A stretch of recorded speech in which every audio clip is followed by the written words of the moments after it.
trust. So anyways, my case got dismissed on Donald Trump's birthday on June 14th, 2022.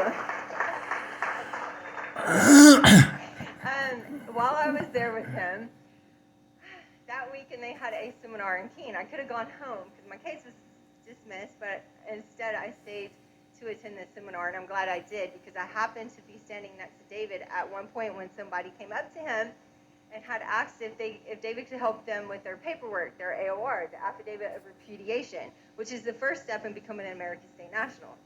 And David told Joey was his name that he's like, I'm sorry, I'm too busy, but she could help you. And he was like, okay, I'll pay you. And from that day on, I've been doing AORs, helping people with their paperwork. I set her up in business right there and then, gave her a room off the main room that we were having the seminar. There was 364 people in the room, and I gave her a main room. And how many AORs did you do that weekend? 19 or 20. It was really incredible, but I had so many and it changed her life. Yes, because let me tell you, I am a single mom, and I have 4 children from one man, my ex-husband, and he doesn't help with anything financially. And I had been making masks for 2 years, netted masks, tool breathable masks to sustain us through the COVID pandemic. But in February of 2022, the mask mandates were lifted. That venture just took a plummet, like no money was coming in for that, and I really had no idea what to do. But I prayed to God that I knew God was going to take care of me and my children. Then I met David like the next month, which was March, and then by June, that really bad, scary situation with hiding with my kids, ditching my cell phone. For 6 weeks, I thought, like, for the rest of my children's childhood, we'd be living as fugitives because there was no way I was ever going to let the state get their hands on my kids. I would live as a hermit, and I don't care. My kids are mine. You know, it's my God-given property, and I would die for them. So I was willing to do that. But God turned it around into something so beautiful, and now, you know, we're doing really good. I have asnclothing.com where I am providing state national gear, clothes, hats, flags, bumper stickers, as well as trademarks, paperwork, to help you become an American State National with aorhelp.com. So anyways, I'm really nervous. This is my first time telling my story to a crowd of people, and so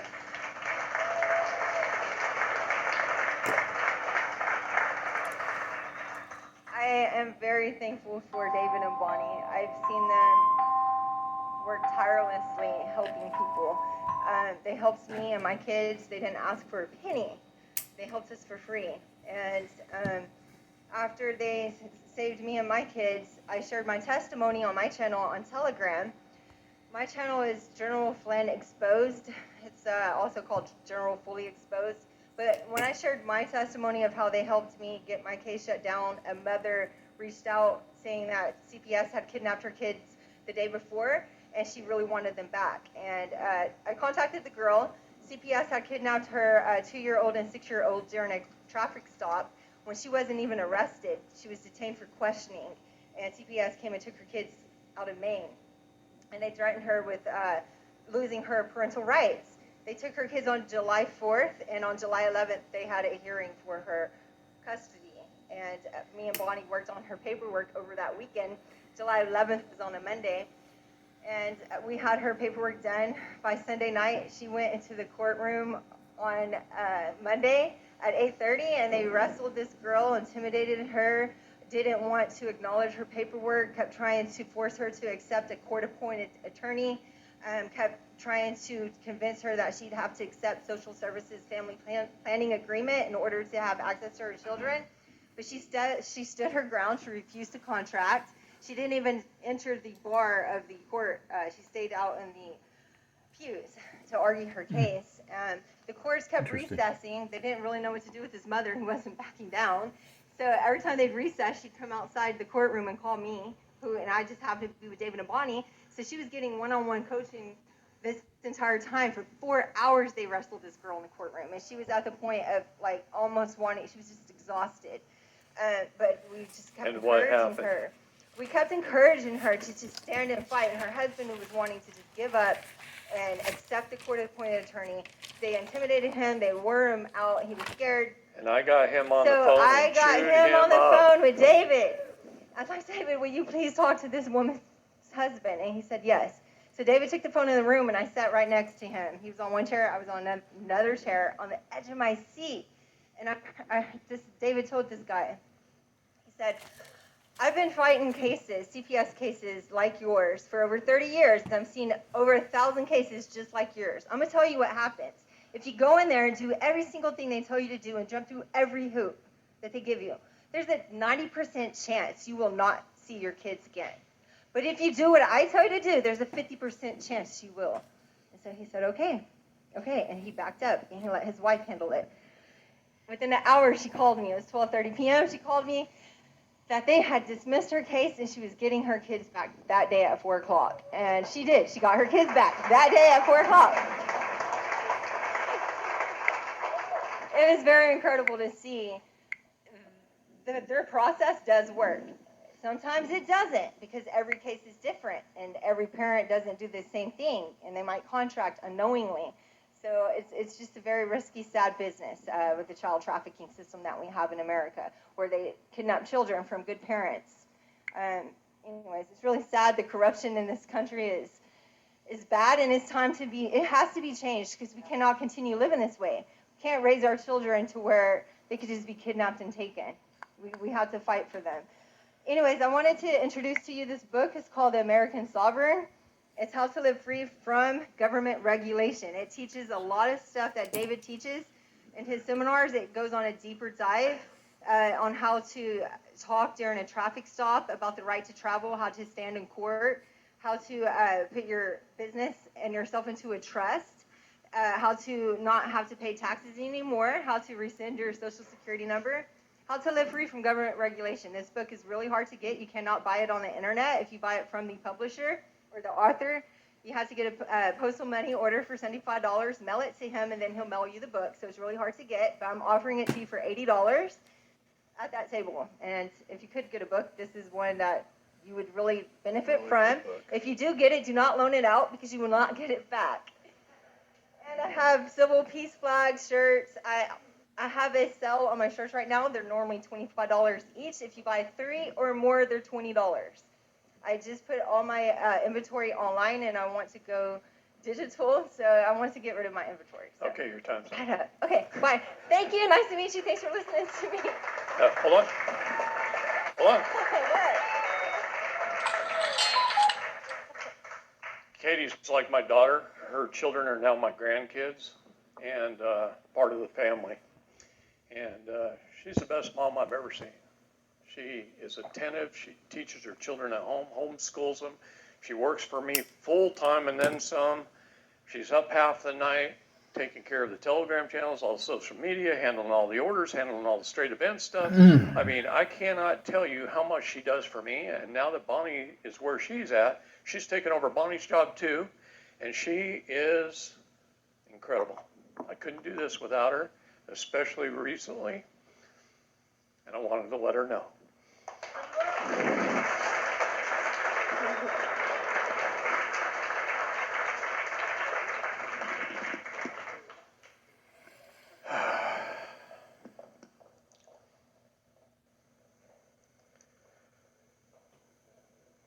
All right, now I'm done crying for a minute. Takes me a minute.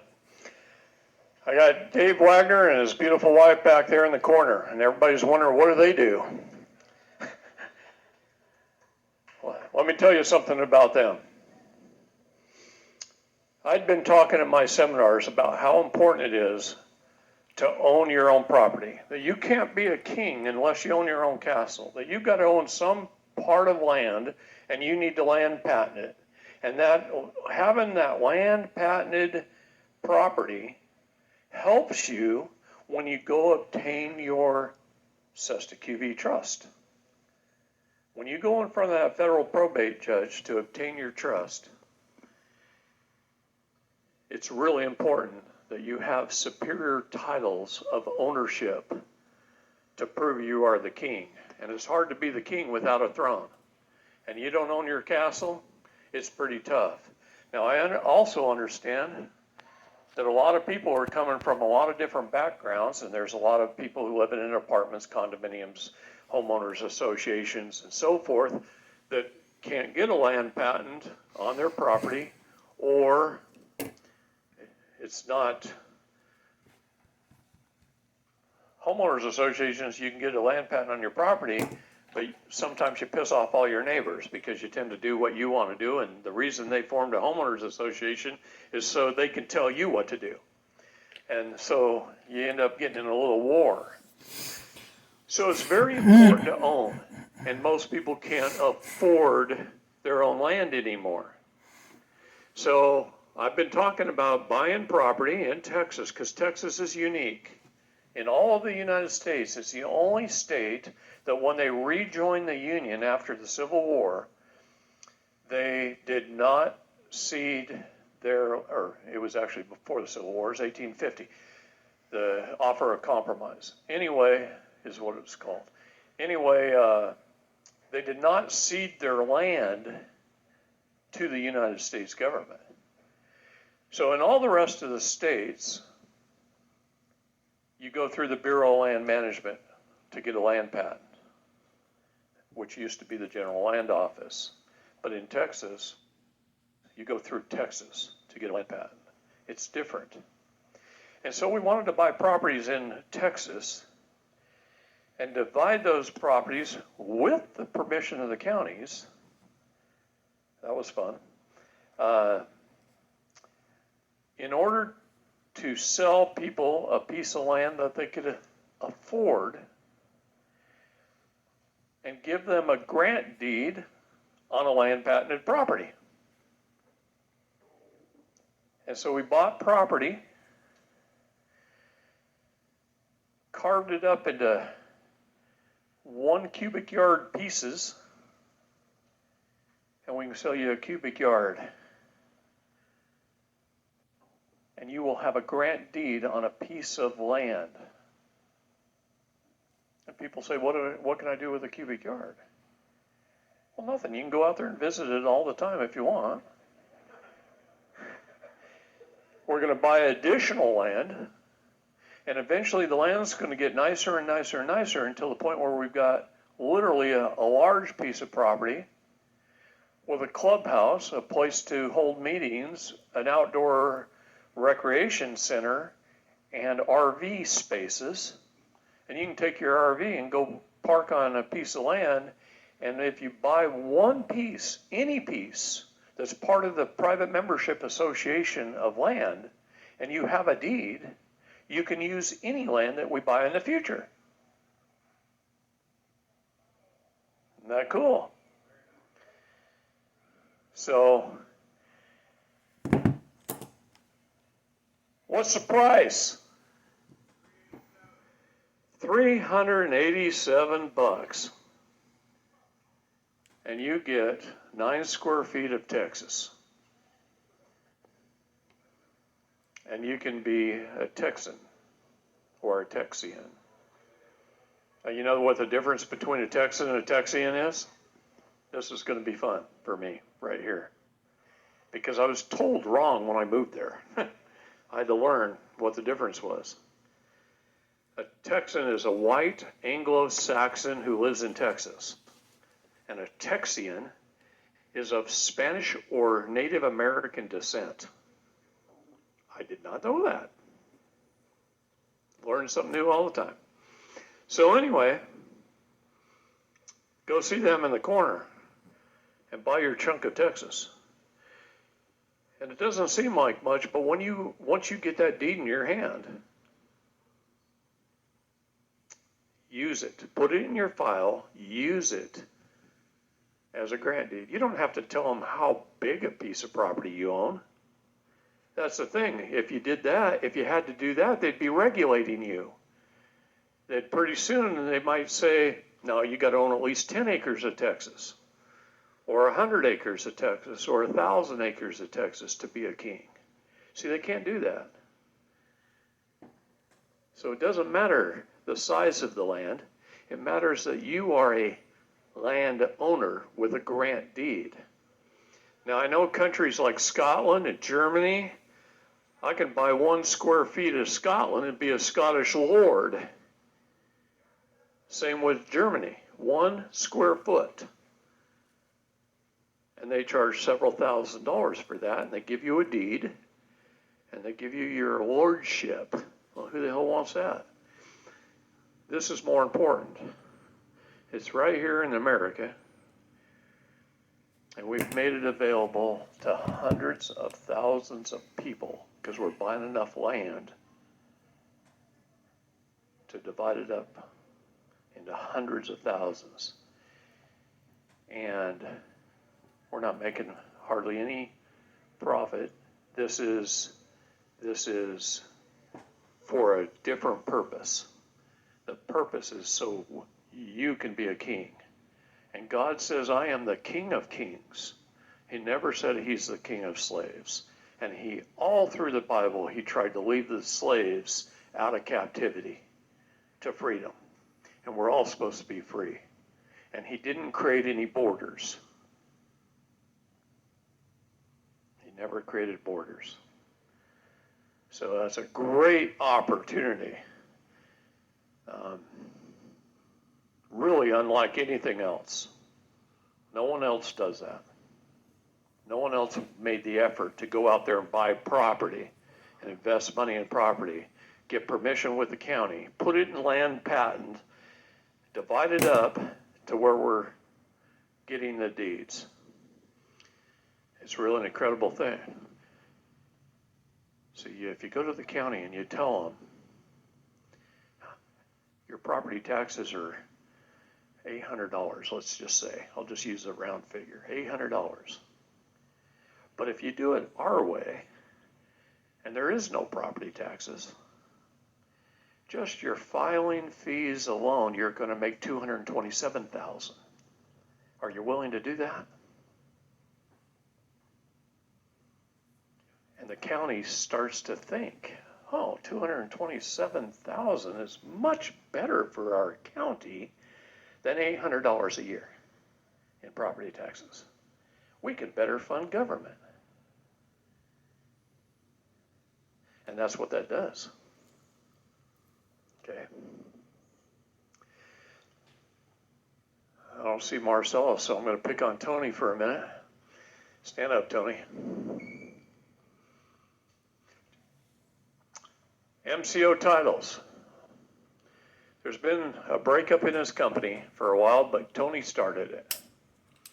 He took upon something that was one of our most difficult things to ever accomplish as a state national. Hey, don't go too far, Marcella. You're next.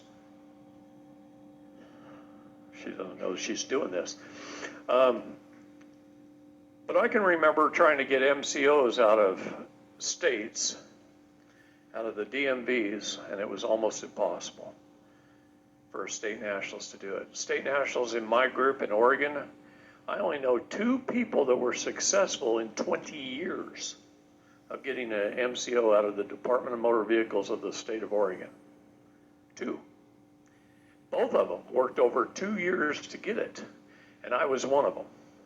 And I spent a ton of time, a ton of letters back and forth, and I know what the process was to get that MCO on my pickup. And it was next to impossible. It took a lot to learn enough to finally get one out of the state of Oregon. And I know people in other states who were having that same kind of issue. A year, 2 years, lots of money spent, still didn't get it. Many, many people failed. And then people with Tony, they complain sometimes if it takes a few months with no effort on their part. He's doing all the work. People want instant gratification nowadays, and it's not always possible. But just the fact that he can provide that service is incredible for most people, for us. People who have been around a long time, knowing how hard they were to get. I told Tony if it takes you a year to get it, they can wait, and they're better off than they used to be. But they don't understand that, so explain it better. And that's half the problem is communications. Communications is tough because we're dealing with so many people. You can only spend so much time on the phone a day. And when you're dealing, he had one guy order 1,000 MCOs from him. One person. So people will go on Telegram channel and say, well, Tony never gets back to me. I see those comments all the time. Well, he can only call so many people because he's just one guy, and there's only so many hours in a day. And if he talks to each person 15 minutes, it burns up an 8 or 10 or 12-hour day pretty fast. So he can't even get to everybody. I know because I get about 10,000 emails a day. Not to mention phone calls, social media, text messages, messenger messages, Facebook messages, Twitter messages, on and on and on. Everybody's trying to get a hold of me. I can't talk to you all. And it's very difficult, so I know very well. So sometimes you got to cut him a little slack, but he has to get better at business too, and he is. He's getting very good. So give him a chance to improve. And he's built his business, and he's improved, and he's hired people, and he's got bigger space. All these things of business, if you have to hire people to work for you, you got to have a place for them to work. He's had to go do all that. See? So it's all those little business things that one guy is trying to accomplish to help thousands. So, Marcella, come here, honey. Come here.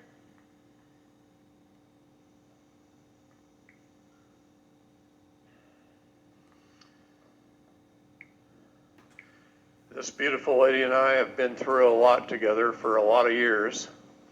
Several years. I'm going to let you tell your story. And just do it. You can do it.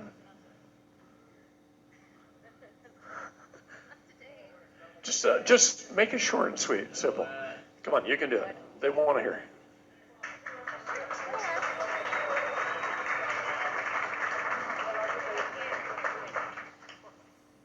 Okay. All right, I'm not going to put her on. Hey, come talk about 7K though. I don't want to put her on a spot with the.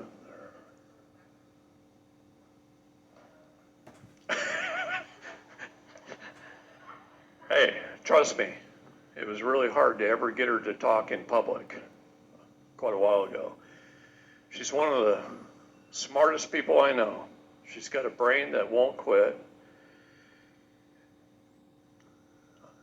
She won't tell you, but I will. Okay. Shh.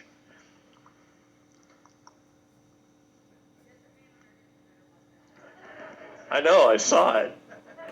I get in trouble. She's like my daughter. I love her to death. I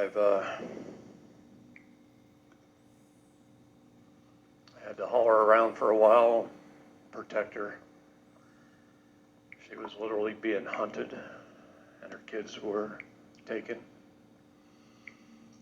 by courts. And I'm not gonna say too much, I promise. But anyway, many people were asking me, because I talk about how important gold and silver was and how it's real money and not the fake currency that we all are used to, and how everybody should be putting something to invest into gold and silver. And people were always coming up at me, David, where do I buy it? Where do I buy gold and silver? Where do I buy gold and silver? So she found a company for me where we liked their philosophy. We like the owners of the company, and we like what they're trying to accomplish, and we like their integrity, and we like the fact that you can move your entire 401k into their company if you want to. This is all voluntary. It's all up to you. It's not something I'm trying to sell or push. You can buy your gold and silver from anybody you want. I don't care.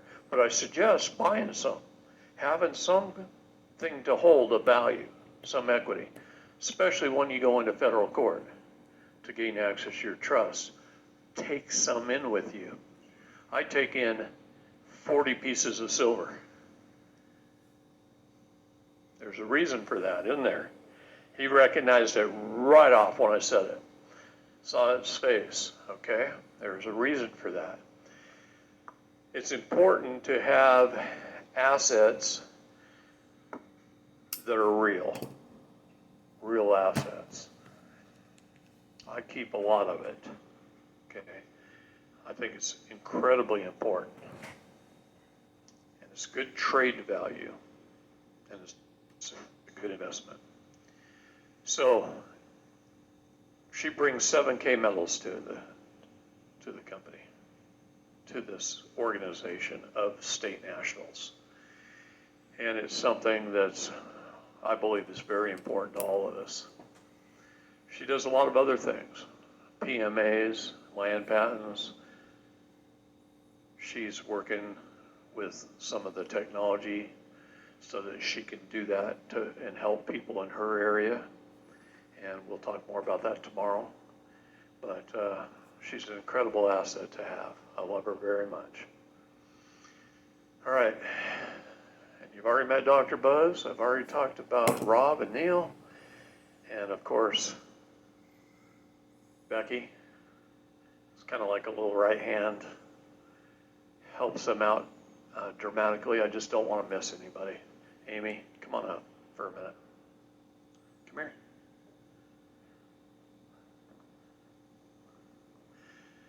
Now, Amy is not a person of a few words.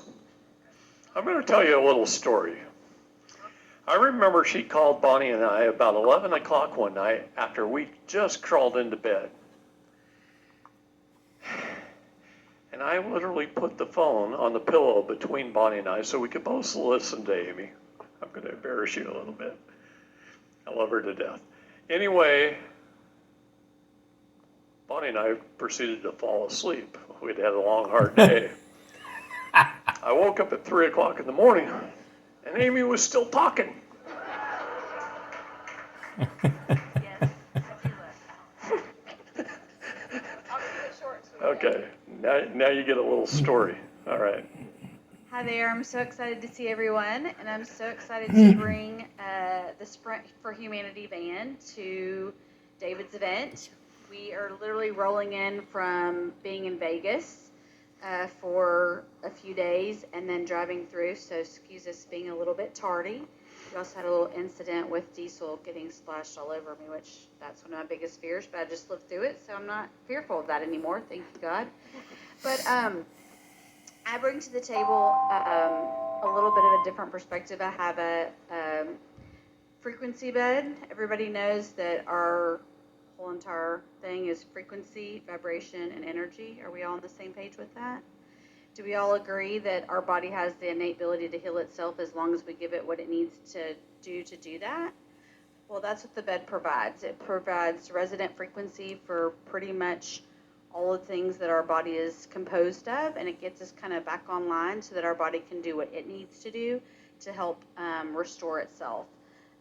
It's pretty magical. It's pretty amazing. I had originally had it at a secure location and seeing just a few people, and when a woman would come out and say, oh my gosh, I was molested at the age of 5 to the age of 16, and she literally released all that emotional trauma.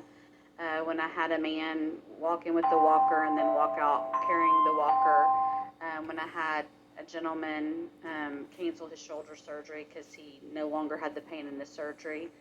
And the lady that had the stroke, that literally the caregiver was she was on the bed for the first time. The caregiver and the daughter and myself went to eat, and then we were going to come back and give her a second treatment. And the caregiver came back from the restroom with her eyes about this big and said she just pulled herself up and handed me toilet paper. And I was like, wow. So there's just been amazing things that have happened once you give your body the frequencies that it needs. And that's what the bed provides. I'm literally just a button pusher. I don't assess, I don't diagnose, I don't treat, I don't do anything. I just allow you to have the experience that you go out and ground and you set your intentions, because God created the earth with his spoken word. And so you're going to create your intentions with your spoken word while you're grounding. And then literally I just open up the door, put you laying on the bed, and then literally you speak into existence to allow God to enter the presence into your new quantum field. And then the rest is done by you and by God and by what your intentions are. And so it's super amazing. I've been very blessed. Today is going to be the first time when I had wanted to get this out to more people. I couldn't really figure out how to accomplish that. But all I knew is that God put it on my heart that, like, Amy, you're not going to be able to get to touch as many lives if you just stay right here. You need to get this. He gave me a sprinter, like, in my mind, because I wanted it to be called the Sprint for Humanity. And so I said I want a Mercedes Sprinter to take this around, and I had found one. And some people were coming to my house that arrived 4 hours earlier from Alabama, so I don't know what that was all about, except for God made a way for me to put that one on pause. I went to an art event with Katie, and literally I'm talking to a tall redhead, and I'm just kind of telling her my story and what I wanted and what I had, and this gentleman kept walking over and looking at me, and then he would walk away, and then he would come over and look at me and walk away. And he said, "So you need a Sprinter?" And I said, "Yeah." And he goes, "I have one in my driveway that I'm trying to figure out what to do with it, and it's yours."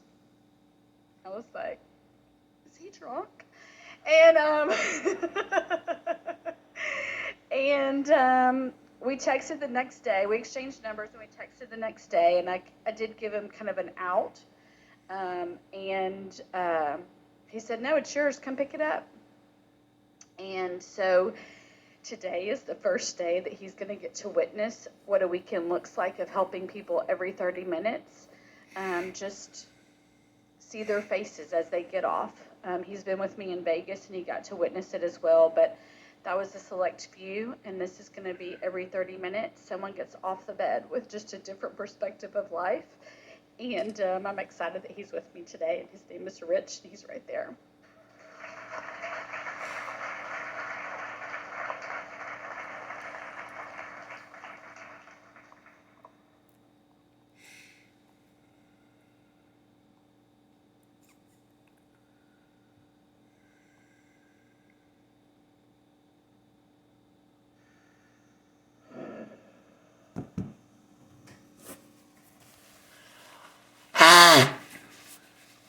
I got to see this technology when the U.S. Navy had it on their comfort ship in New York, 2019.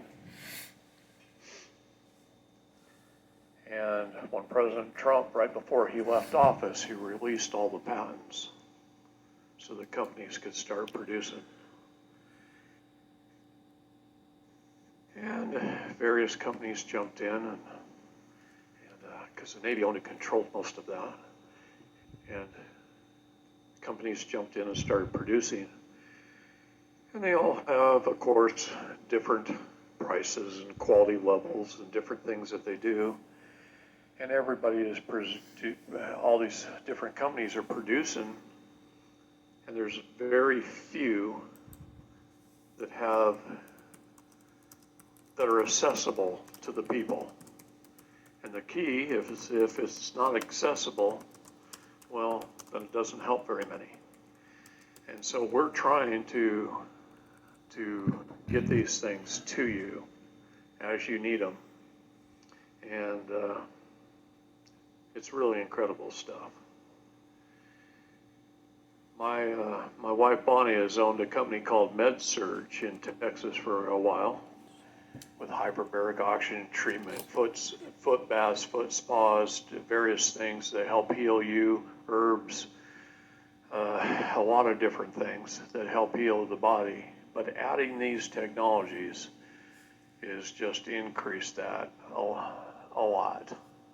And it's so important for all of us. And I know this isn't what you came here to learn, But these are things that keep us going. It's just going to help save the world, really, and save our health, because one of the most, in fact, President Trump calls it the most evil organization in the world is the AMA. The most evil organization in the world is the AMA.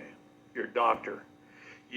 They spent billions of dollars back in the 1950s, 60s, and 70s to advertise to you to trust your doctor, trust your pharmacist. All while they poisoned you and killed you along the way slowly. Now, how many doctors in the room with the AMA? We have any other than Paul? A few that used to be? That's too bad. We don't seem to attract the evil that much. We can't get any attorneys here. Can't get any doctors here. God only warned us about 4 professions in the Bible. Who did he warn us about? Bankers.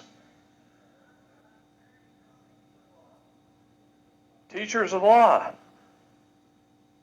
Doctors. And pastors. Organized religion. What is the definition of the word pastor? Do you guys know? Look up the word Satan's helper.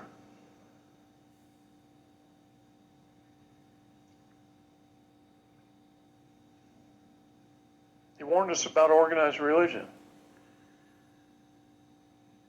Jesus Christ, the most powerful and kind and most perfect man that ever walked the face of the earth, got violent. Do you know that? When he saw the money changers in the temple, he left. And he went out and he made whips. And he went back in the temple and he turned over their tables and he whipped them out the door.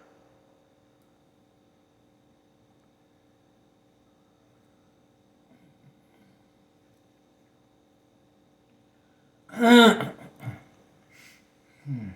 didn't see him turning the other cheek on that one.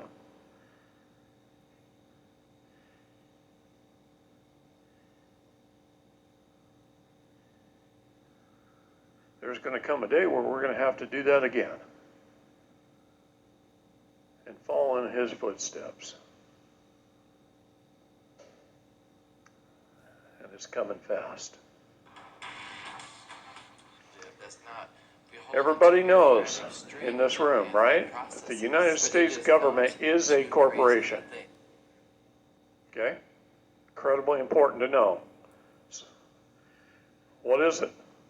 Title 28 of the United States Code, Section 302(5), Chapter 176. It states, our federal government is a corporation. When God says to come out of her, O ye Babylon, what does he mean? What does he mean? Babylon was the first incorporated city in the world. It means to come out of the corporate construct. Because what is a corporation? What is it? It's a dead entity. It's a corpse oration. Understand that, it is. It's a dead entity, it's a corpse. When they put out a warrant on you, it's a declaration of war. A warranty is a declaration of war that you accept. When they put out a warrant, it's a corpus warrant. Do you know what that means? It means to seize the corpse.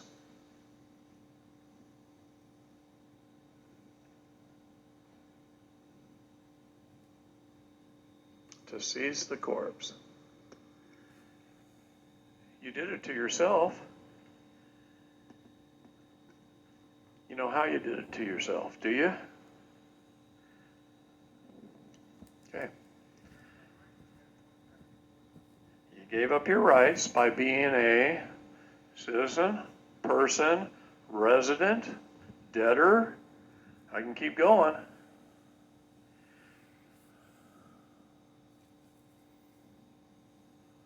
What's that mean? City is municipal servant. What's a public servant? A municipal servant. You took on that position voluntarily. Person. Here, let me spell it a little different. The root word of person is purser. What is a purser? It's somebody who holds office on a ship. What is your body considered when you registered it at birth? A vessel. Look in the rules, federal rules of criminal procedure. Calls you a vessel. A ship. A shipping company holding the office of purser aboard the ship. Look up purser in Wikipedia, I don't care, any dictionary. Wikipedia actually explains it quite well. It says the office holder of the ship that's responsible for the taxes, port charges, fees, replenishing the supplies of the ship. See? That's his job. He's the guy that holds the purse. Therefore, he can be held in debtor's prison. All prisons and all people in prisons are held as the debtor and the decedent. All prisons are debtor's prisons.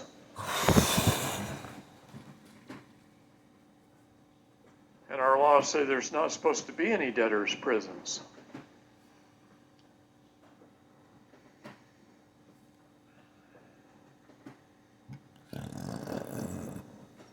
Look up the word resident.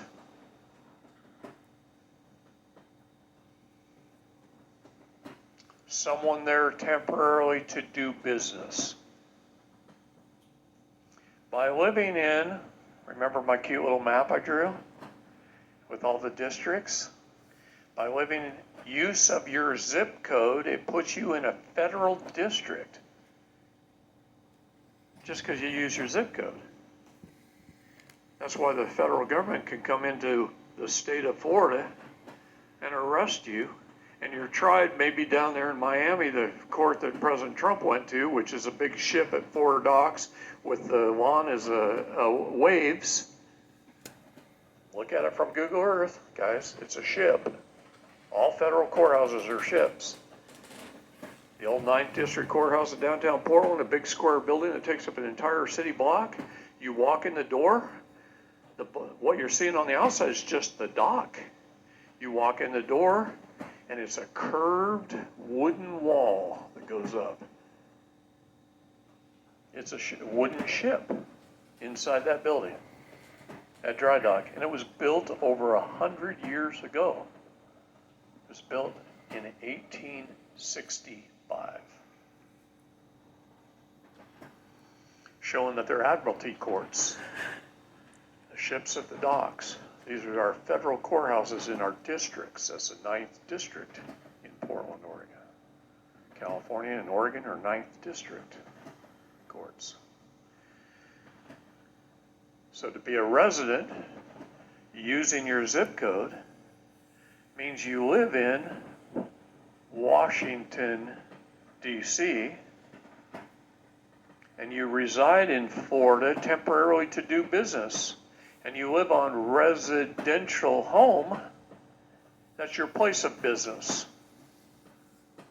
And it's a commercial term, and they termed it commercial. So no matter if you got a residential, industrial, or commercial property, you have a commercial property. They wanted to lead you to believe that you didn't. But you do.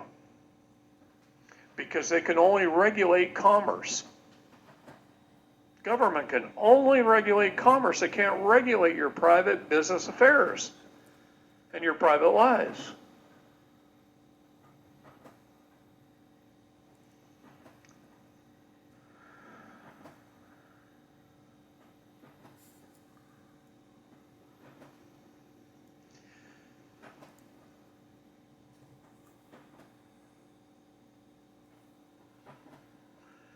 Is that an E or is that an A? I think that's an A. Decedent. All your bank accounts are decedent accounts. You've got to understand the English language. You've got to break it down. One of the smartest people I know is an American State National in this entire movement. Lives up in the Northeast, and he looks up every word on Google Translator.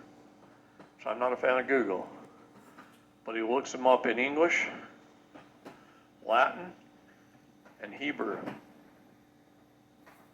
English, Latin, and Hebrew. And that's the only way he figures out the true meaning of the word. He has to see its definitions in all three of these languages and go to the root. And then he sees the real English language. And the man has a doctorate degree from Oxford University. He's very brilliant. And he writes some of the most perfect legal documents I've ever seen.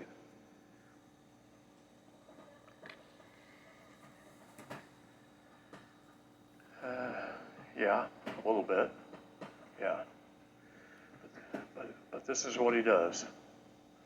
Types in the word and he looks it up. I recommend we learn the English language because they sure did not teach you in school. They didn't teach you anything about styles either. Like if you've got a legal document and you draw a line from margin to margin, you know what you just did? You created a new page. So if you page it down here, page 1 of 17, the judge will look at it like this and go, and he'll only count something with the page number.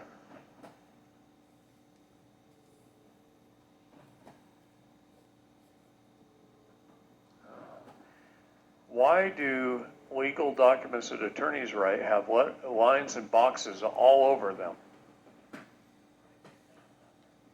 So they can take it out of a contract. If you've got something in a box, it is not part of the contract. It's called the four-corner rule. You want to take your zip code out of the contract? Write your zip code.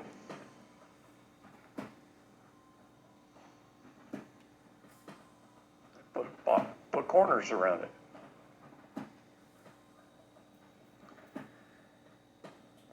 You want to fix your real estate contracts. White out the borders around the edge of the contract and add a little silver to it and watch what it does.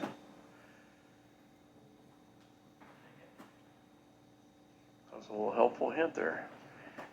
Bonnie sold a $7 million home, whited out the corners, added silver to it, acquired all the furniture in the house by silver. And that $7 million home, the county lost about $80,000 a year in property taxes.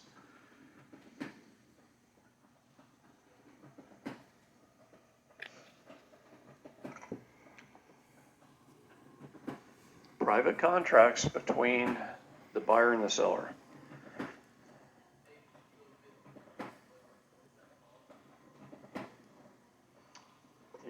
You're removing the four-corner rule.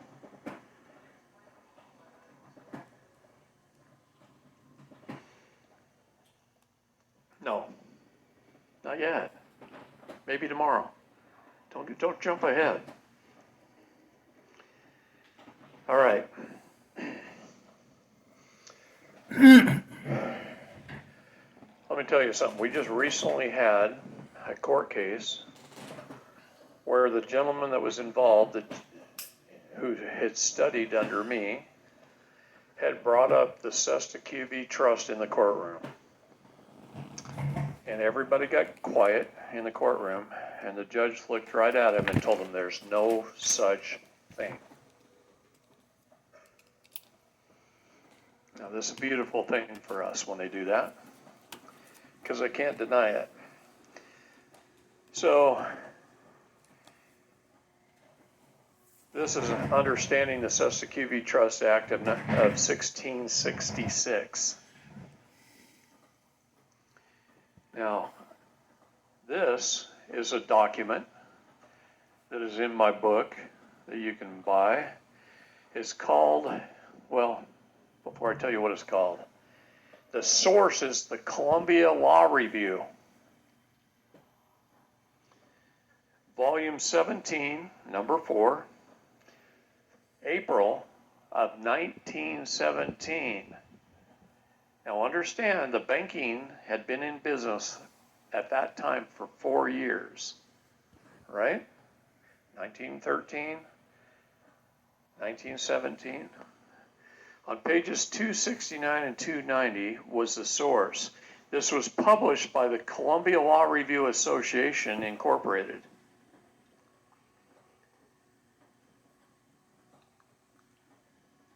The author was Austin Wakeman Scott. He's an interesting character.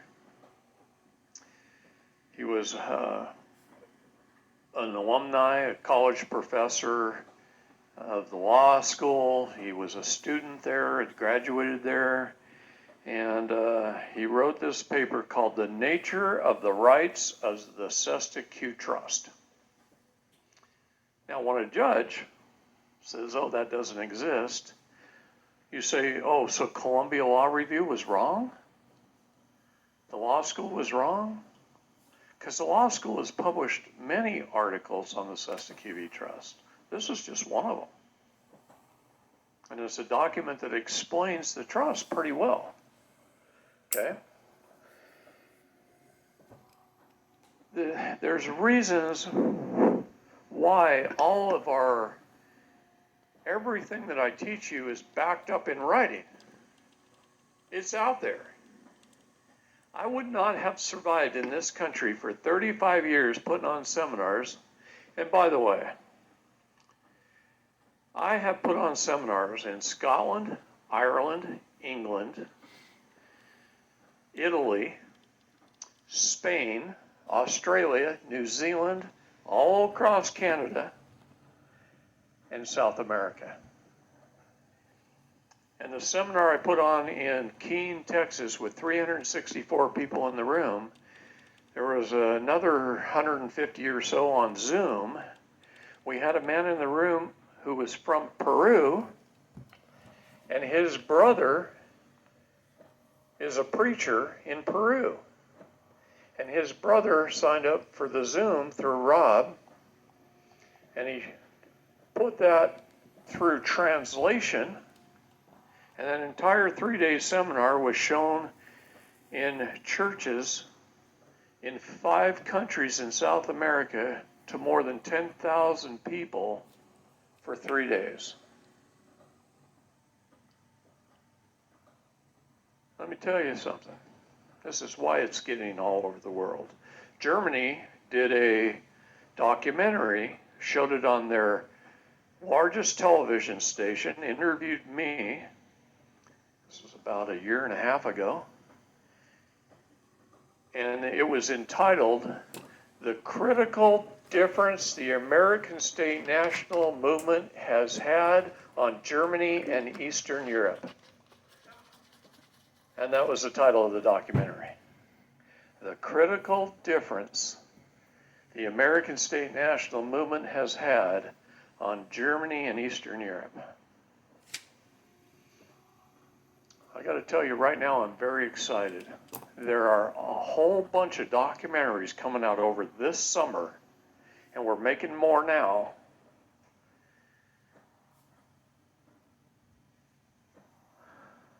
that are all about what I'm teaching. And some of them are being shown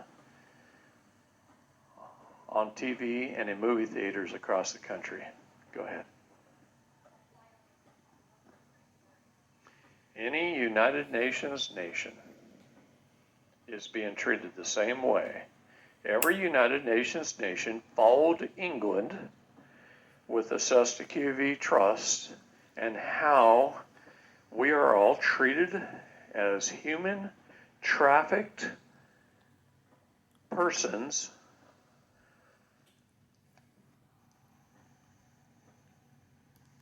under a bond system that funds the world. And it all starts with the story of a mother.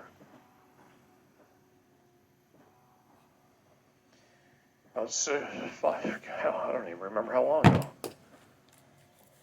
It's got to be 6 or 7 years ago now. I got the opportunity to speak at The Hague. And I told the story of a mother. And after that was all over, world leaders were coming up and shaking my hand and saying that this is the most important story that could be taught worldwide, but we don't want you to teach it. And they didn't want me to say Leave us anymore trust. and teach it anymore. Don't tell David Straight not to teach something that's important, because I'm going to do it twice as much. And that's exactly what I did. So I'm going to quickly tell you the story of a mother because it's so important. Who has had in this room either themselves, their spouse, or a family member, or a close friend who's had a problem with Child Protective Services nationwide? Raise your hands. You see the number of hands, guys? In Maricopa County, Arizona, it's 1 out of every 4 homes. That's just one county. 1 out of 4. 2,148 children a day are taken from their parents in this country. 800,000 a year.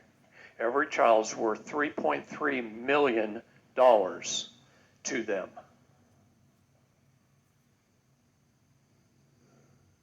I know, because my dad used to say, if you want to figure something out, follow the money. $3.3 million.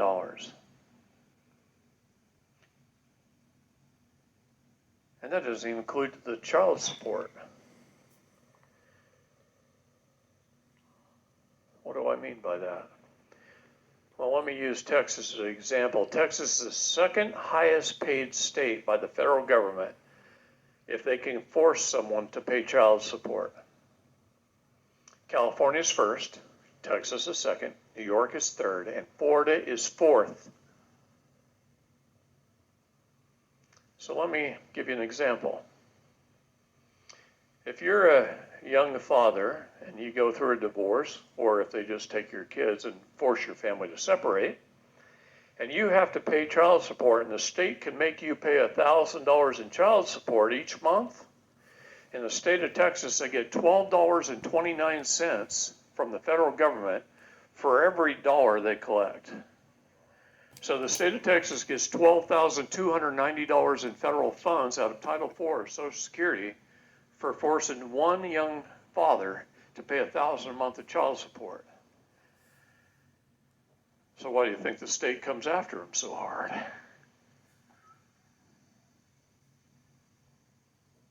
That's direct federal funding from the federal government to the state.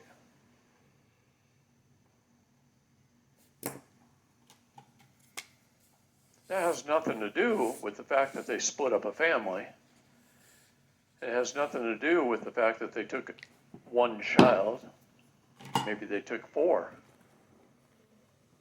But one child, they take $1.5 million out of the mother's Cestui Que Vie Trust. They take $1.5 million out of the father's Cestui Que Vie Trust. That's $3 million. And they get an additional $300,000 over 18 months from the federal government. And that doesn't include the child support. So when I say every child is worth $3.3 million, I mean it, because I've proved it.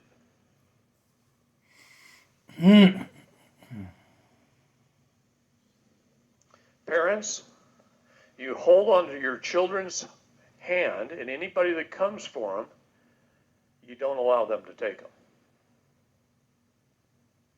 I don't care what it takes.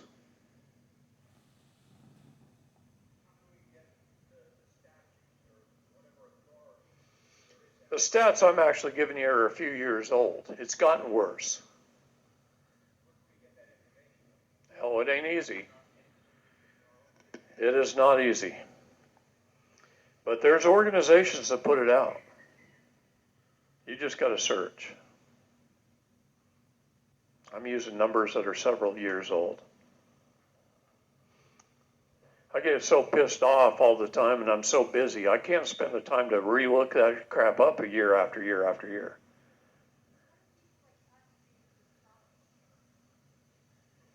Well, I don't know.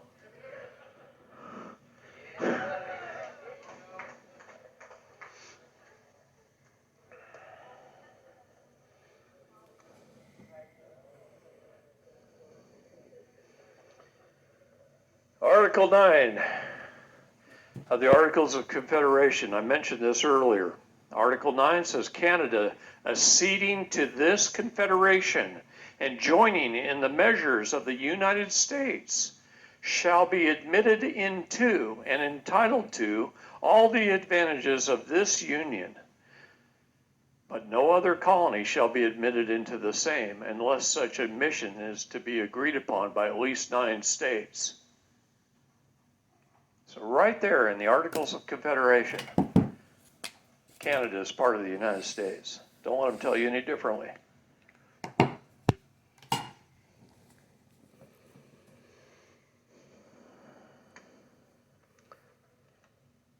Now, the story of a mother.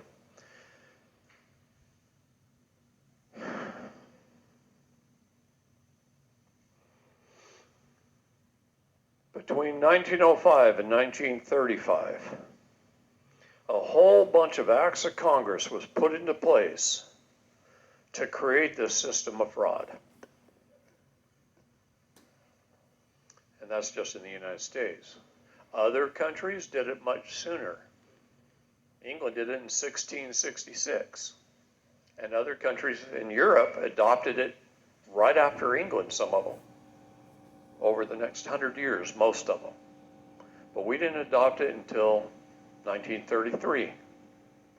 But between 1905 and 1935, during those 3 decades, is when most of these laws were passed in the United States. And one of the first ones was called the Child Act. And in the Child Act, they designated all hospitals, later adding police stations and fire stations, but they designated all hospitals and churches as foundling. Foundling. Very important word.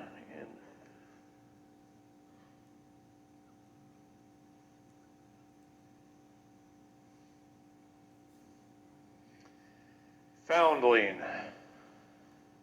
What does foundling mean? It means a safe place to abandon a child. So a mother, 9 months pregnant, walks into a foundling hospital. They all are. And she's about to give birth to a beautiful baby. And she goes into a birthing ward where she becomes a ward of the state. Anything with the word ward after it tells you she becomes a ward of the state.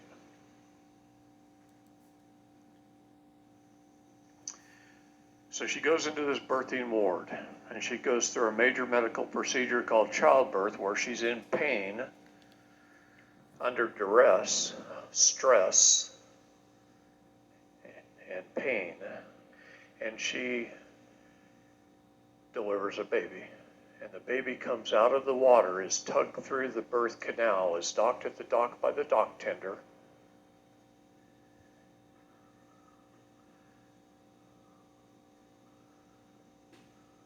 Dock tender. No physician delivers a baby, only doctors do. It's where the term doctor came from. The doc tender, who delivers that vessel. And through satanic symbolism of the American Medical Association and other associations all over the world, they take the baby's soul. I don't know if I can draw it well.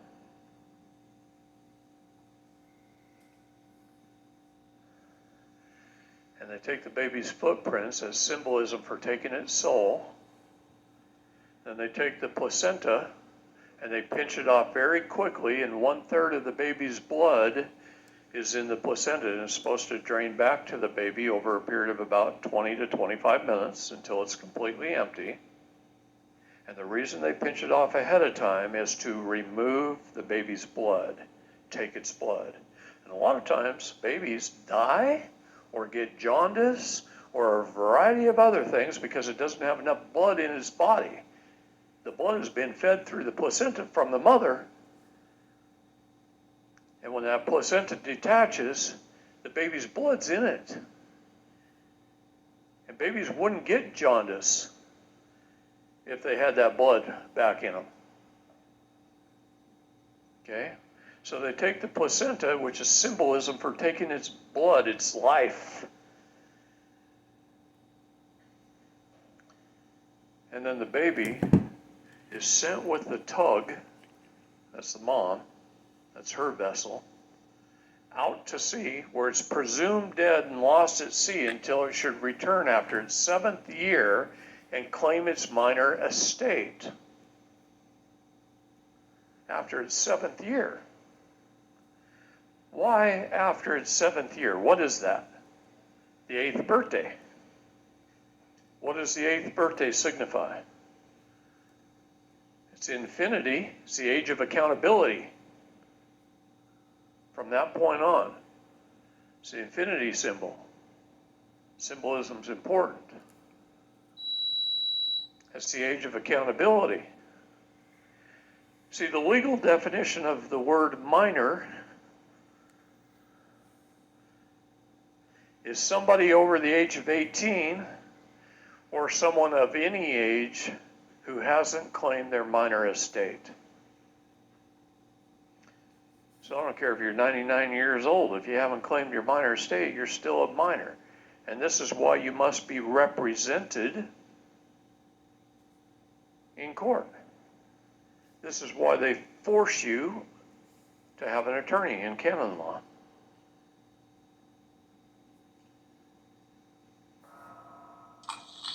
You know why Bonnie's in jail right now?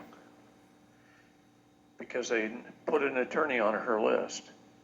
She mailed him a letter firing him for cause of fraud and swindle and the ineffective assistance of counsel and fired him, and it never got delivered to him until right before the date of her trial. And he showed up at trial, and he walked in, walked right past me, walked up to the prosecutor's table, pulled a piece of paper, signed it, walked past where Bonnie's supposed to sit. She wasn't even brought in yet from the jail. And he sat down at the end of the table against the wall right by her. And she walked in and the trial started. She fired him, told him to get out, and he left and went out. And he walked out with a great big old smile on his face. And the reason he had a smile on his face is because he already got paid by signing that paper. And it takes 3 signatures to put somebody in prison. It takes the judges, the prosecutors, and you or your power of attorney. And the court had assigned him as the attorney and ignored her firing him until it was too late. And so they had 3 signatures with him acting as power of attorney. And if you pull up her county records right now, it lists that son of a bitch, Mr. Luttrell, coming as her attorney.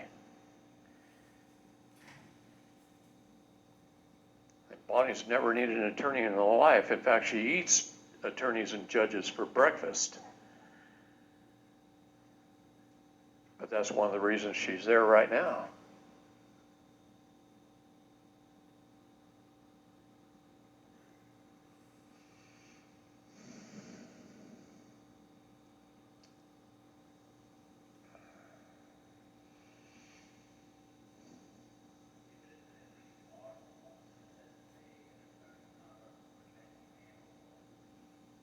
Absolutely. In fact, you look up who can an attorney represent. What does it say?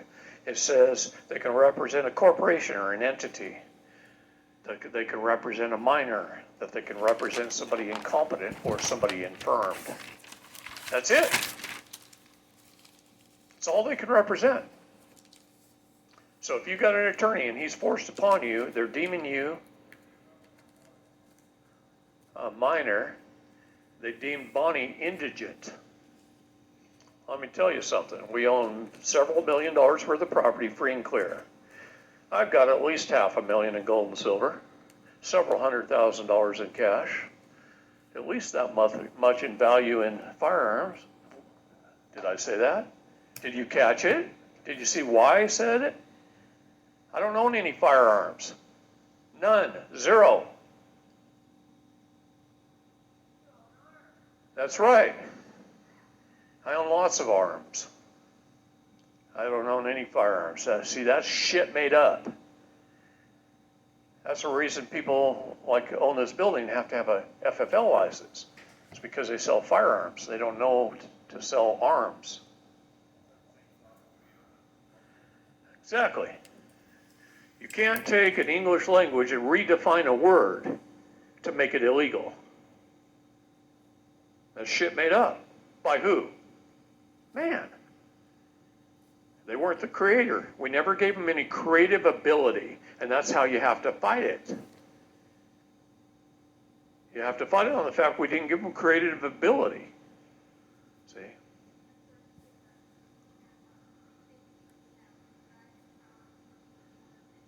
Okay. The judge, the prosecutor, that's number one and number two. Number three is you or your power, somebody you gave power of attorney to, because they're the same as you. See? All right. Yes.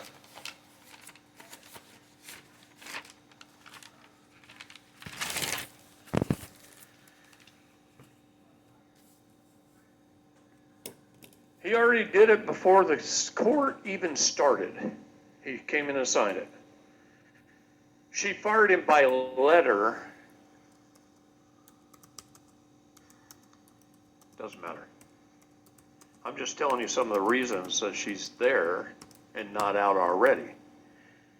Mainly because this whole thing started back when she was a good citizen and she had hired an attorney, and then she filed some documents accepting everything and then tried to unaccept it.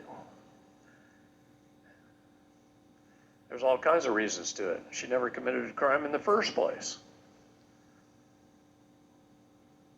An arm is not regulated. Okay. They didn't show any intent to commit a crime, and intent has to be proven. I could have got her out of that case in the first 10 minutes. Had I known her back in 2015, it would have been easy. It happened in October. I would have had her out by November 1st back then. But now so many problems have happened, it's hard to unwind the clock. And there was a reason God let it happen. I'm telling you now because I already know and I've already been shown it. So, huh? Oh, it's very scary. It's very scary, but I know why they picked us. Because we're the two most competent people in the country to solve the issue that's going to be nationwide and worldwide. Nobody else can do this.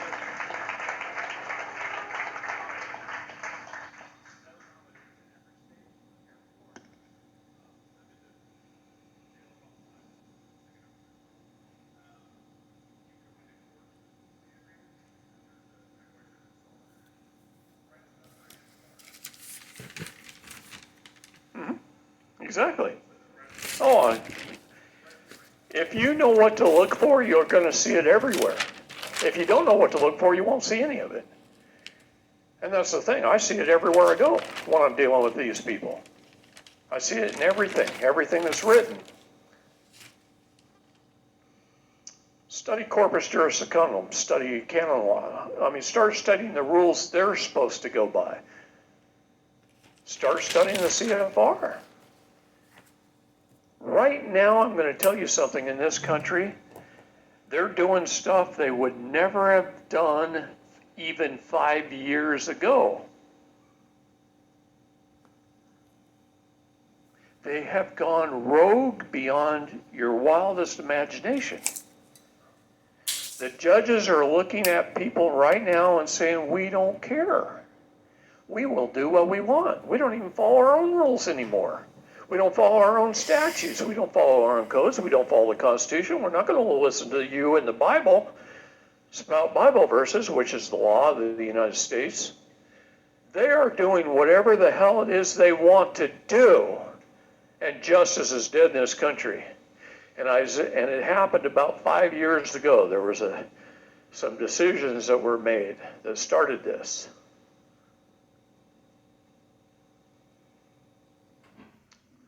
Yes, it started long before that in little minor amounts, but that's when they closed the book, said we don't have to write no more. It's decided. Now we can do with the American people what we want to do. And they're terrorizing all of us.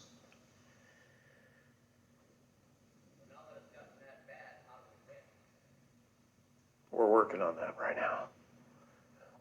We have a plan.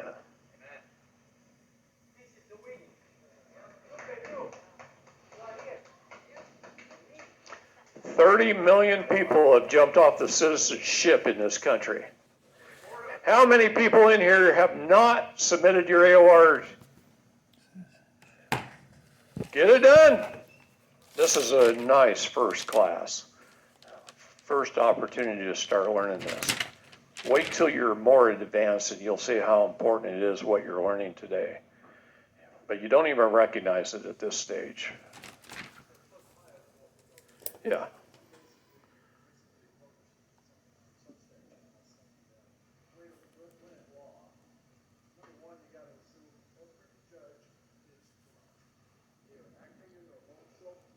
They are.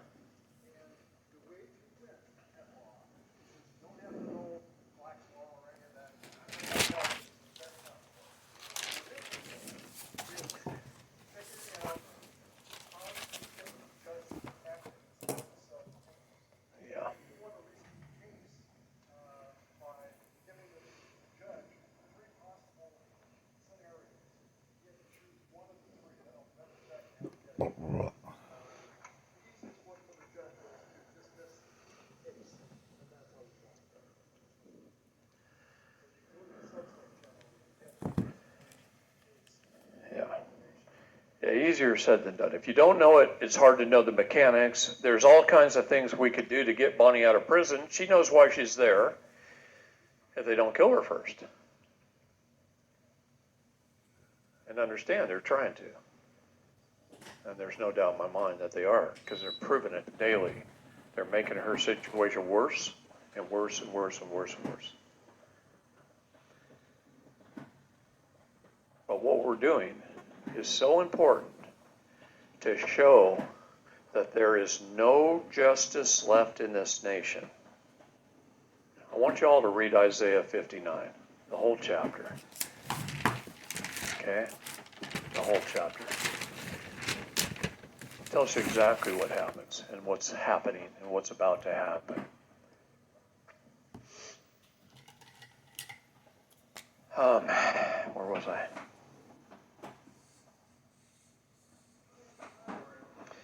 Yeah, it's pretty much done right there, because you can keep it short and sweet, and you can use it to spread the word. The story of the mother is so critically important to spread the word with, and it's a way to get people interested. See, most of us have a problem. We throw up all over everybody. We meet our neighbors and our friends and our family, and we just go start spouting off this, David Straight shit. And you scare the hell out of them, and you sound like a conspiracy theorist, and on and on and on, and it's not. It's backed up by truth and fact. It's backed up by codes and statutes. It's backed up by our Constitution, by our history, by the Bible. It's all there. It's all there.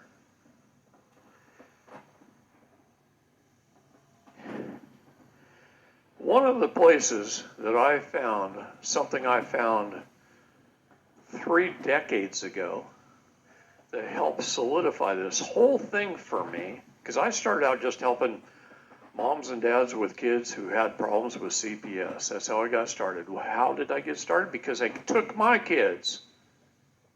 I was a businessman. I owned my own home. I owned 5 rental houses at the time. I served this nation.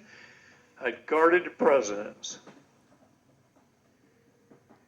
And I came home and I sold my old business, started a brand new one, hired babysitters to watch my kids because my wife left while me and the kids were at church. And she left. And about 6 months later, my son got in the garage, spilled gasoline on himself. The babysitter took him and ran him to the hospital, not knowing if he drank any or not. And by the time I got home, saw the note, ran to the hospital. They were loading my kids in a van on a Friday night. And a mentor, who the sheriff gave me his business card, said, "Here, call this guy." I'm giving you the short version. A mentor who was a friend of mine up until he died 2 years ago, had been a federal prosecutor for 23 years, and he retired so he could start helping the people because he knew the fraud of our justice system. And he mentored me, and I got my kids back the very next Monday at 4 o'clock in the afternoon. But here I was, a businessman with over 100 employees, owning my own home, owned my own cars, owned rental houses, was an upstanding member of society, had served my country, and they came in and took my kids away from me. A single dad whose only true under heaven responsibility was to protect his children. And believe me, I would have died for him. I thought to myself, well, if they could take them from me, who else are they taking them from? So I ran an ad in the newspaper, put in a special line at my office, had my secretary answer the phone calls when somebody called in on that line, and ran an ad that any parents having problems with CPS, call this number. And we set up meetings at the library on Saturday. And I started teaching those parents on Saturday what to do. And I started out with very little knowledge other than what my mentor taught me. And it worked for me. So I started helping them. And I don't know if you saw that little snippet of a video that my wife took on our anniversary while I'm driving down the road in a car. She cornered me because I'm behind the wheel. But I had just done a seminar in Alabama. And a lady and her husband came up to me after the seminar. And the lady had been very skeptical about the state national movement. The husband had been trying to get her into it for months. And she heard me speak, and she remembered when she was a child, living with her father in Oregon, and how this guy helped her dad maintain custody of the kids without letting CPS get them, and how he met her in the library 30 years before. was me. 30 years ago, I helped her when she was 9. Stay with her parents. That was a hard story for me to tell. First 3 or 4 times, Bonnie tried to corner me to tell that story. I couldn't do it. I'd start bawling. And it's still hard for me. This is like my second time telling it. It's still hard. But one of the things I found 30 years ago that helped solidify this whole thing for me was a story about a man named Edward Mandell House. How many people do not know who he is? Raise your hands. Who was he? I know the name. That's quite a few. Oh. Well, let me tell you about Edward Mandell House. Crap. Colonel Edward Mandell House. Colonel is an honorary title, by the way, even in the military. It's an honorary title. It's bestowed upon He the someone. one who was gonna overthrow the government? Or... Edward Mandell House never worked for government, not one single day in his life.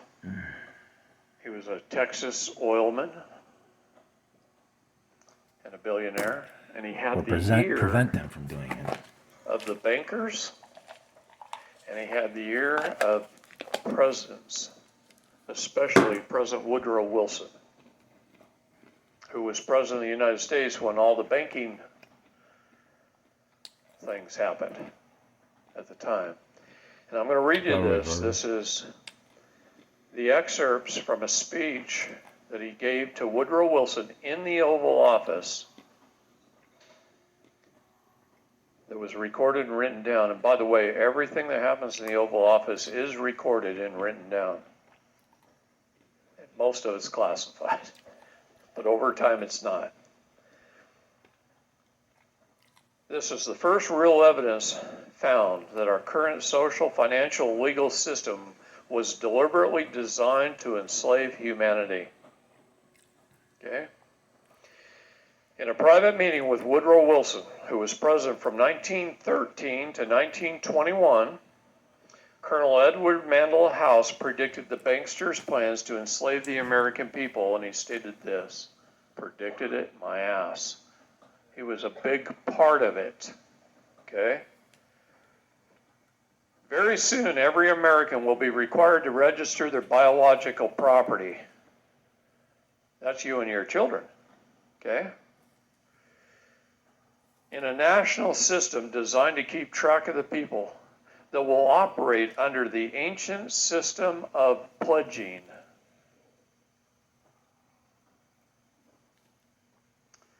By such methodology, we can compel people to submit to our agenda, which will affect our security as a chargeback for our fiat paper currency.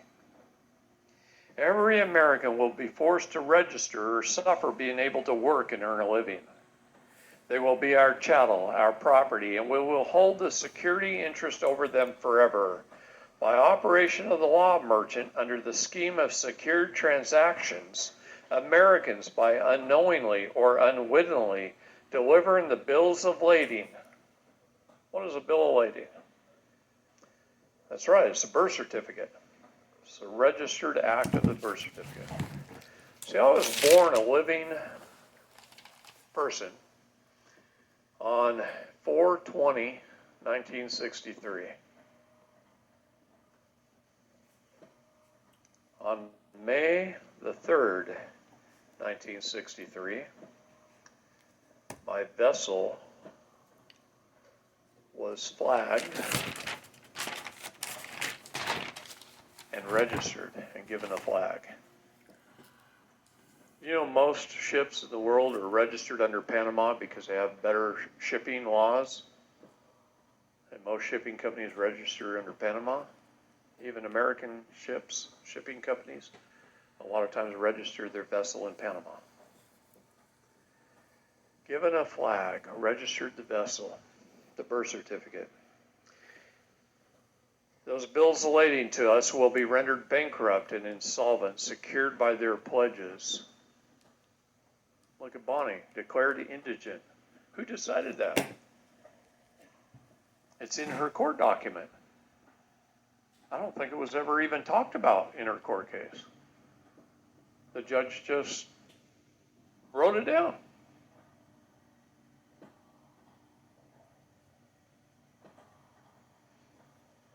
I got more gold and silver in my safe than he owns. I guarantee it. I got more money in my bank account than he makes or that he owns. I guarantee it. I probably own more real estate than he owns. I guarantee that too. And he's saying my wife is indigent when her and I are one?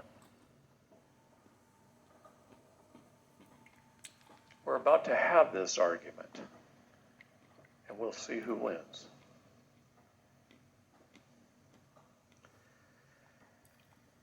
They will be stripped of their rights and given a commercial value designed to make us a profit, and they will be none the wiser. For not one man in a million could ever figure our plans. And if by accident one or two should figure it out, we have in our arsenal plausible deniability. After all, this is the only logical way to fund government, by floating liens and debts to the registrants in the form of benefits and privileges. Don't they call you all the time and offer you benefits? Tell you driving is a privilege? They took away your right to travel, made you get a driver's license by your own consent agreement, and then told you it was a privilege to drive? It's not only fraud, it's shit made up. See, there's 3 court cases in the state of Texas. Callis versus State, which is a Texas Court of Criminal Appeals case. There's Brooks versus State, which is a Texas Supreme Court case. And there's Hassel versus State, which is a county court case. And all 3 cases say exactly the same thing. You ready? There is no such thing known to Texas law as a driver's license.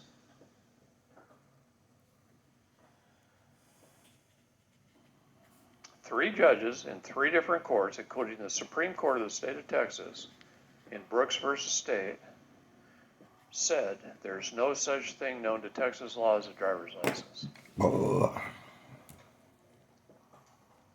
502.003 of the Texas Transportation Code says no municipality can license a vehicle and charge a fee thereof unless it's operating in a commercial capacity. What is a commercial capacity? Hauling passengers for hire. Got to be an Uber driver, a Lyft driver, a taxi driver, or a bus driver. A public servant in the performance of their public duties. Let's say, well, that's nobody anymore because even firemen are private for-profit corporations and police officers are private for-profit corporations, and there is no public servants. They're not. That took me a long time to learn and figure out and accept. It took me a long time. What's the other one? Somebody hauling goods or services for interstate commerce. It's the only 3 things that can be licensed. And the U.S. Department of Transportation says that same thing. Not only do they say it, but they put out a little thing called police visor cards. This book over here, by the way, is these symbols. And right here, you can take a picture of that. It'll take you to the U.S. Department of Transportation's website, and you can look at a police visor card. Police visor cards are designed for the police officers to print off, laminate, put up on their visor so they know what a commercial vehicle looks like. Because your Toyota Camry and your Mercedes aren't on there.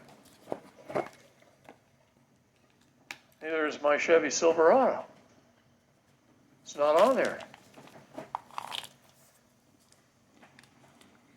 U.S. Department of Transportation doesn't give them the authority to stop your car,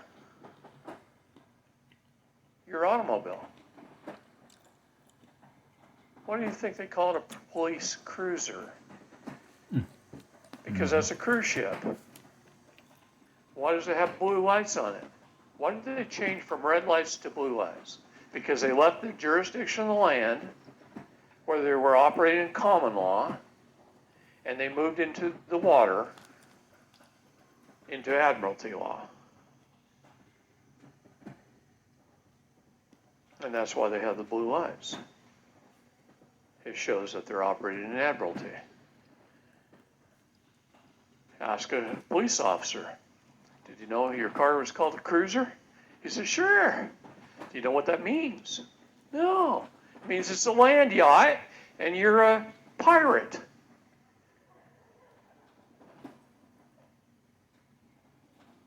In fact, you're a pirate that has fallen the direction of someone, usually a county attorney, or the attorneys come in and train.